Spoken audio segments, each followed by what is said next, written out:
पुरुषार्थ से प्रारब्ध। ओम शांति। विषय सच्ची कमाई का रहस्य। हम सभी जानते हैं कि कर्म का सिद्धांत अटल है। जैसा हम कर्म करते हैं वैसा ही हमें फल मिलता है। लेकिन यहाँ इस संगम युग पर पुरुषार्थ का अर्थ केवल कर्म करना नहीं है, बल्कि अपनी प्रारब्ध भविष्य का भाग्य का निर्माण करना है। बाप दादा हमें रोज यही शिक्षा देते हैं कि हमें स्वयं पर कृपा करनी है। ये कृपा कोई बाहरी वस्तु नहीं है, बल्कि एक आंतरिक शक्ति है जो हमारे पुरुषार्थ से उत्पन्न होती है। पवित्रता ही पुरुषार्थ का मुख्य आधार है। ये ज्ञान मार्ग एक बहुत ऊंची पढ़ाई है। इसमें सफलता का आधार है पवित्रता। हमारी 5 ज्ञानेंद्रियों में से आंखें सबसे अधिक धोखा देती हैं। यही आंखें क्रिमिनल बन जाती हैं और विकर्मों का कारण बनती हैं। बाप दादा का कहना है कि हमें अपनी दृष्टि को इतना पवित्र बनाना है कि हम हर आत्मा को भाई या बहन के रूप में देखें, न कि देह के रूप में। यह पवित्र दृष्टि ही हमारे मन को एकाग्र करती है और हमें सच्ची कमाई करने योग्य बनाती है। ये पवित्रता न केवल शारीरिक है, बल्कि हमारे विचारों और दृष्टिकोण में भी होनी चाहिए।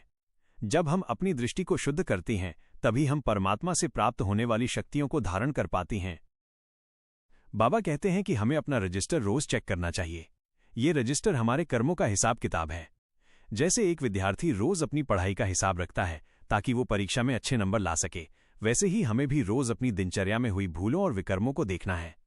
यदि कोई विकर्म हुआ है तो उसे तुरंत बाप की याद में बैठकर भस्म करना है।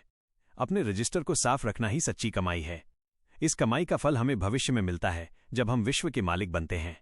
ये कमाई अविनाशी है, जो हमारे साथ सतयुग तक जाती है, जबकि सांसारिक कमाई यहीं खत्म हो जाती है। एक सच्चा सेवाधारी वो है जो दूसरों को उमंग उत्साह देता है। इस ज्ञान का प्रकाश सबसे पहले हमें अपने घर और परिवार में फैलाना है, क्योंकि चैरिटी बिगिंस एट होम। जब हमारे अपने लोग इस ज्ञान को धारण करते हैं, तभी ये बाहर की दुनिया में फैल सकता है। एक सच्चा सेवाधारी दूसरों को केवल ज्ञान सुनाता नहीं, बल्कि उन्हें शक्तिशाली और समर्थ बनाता है, ताकि वे अपने पुरुषार्थ से ऊंच पद प्राप्त कर सकें। अंत में ये सब अभ्यास पर निर्भर करता है। जब हम स्वयं को आत्मा समझकर अपनी चेतना को जहां, जब और जैसे चाहें स्थित कर पाते हैं, तो यही हमारी रूहानी ड्रिल है। ये अभ्यास हमें देहभान से परे ले जाता है और हमें बाप की शक्तियों से जोड़ता है। आइए आज दिन भर इस अभ्यास को करें। मैं आत्मा भ्रिकुटी आसन पर विराजमान एक चमकता हुआ सितारा हूं।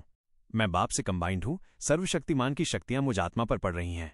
देह भान गल रहा है। मैं और मेरेपन का भान समाप्त हो रहा है। बाप के गुण और शक्तियां मुझ में समाती जा रही हैं।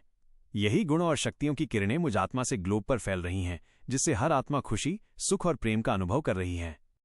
इस निरंतर अभ्यास से हम अपनी सच्ची कमाई करके प्रारब्ध को श्रेष्ठ बना सकते हैं। ओम शांति।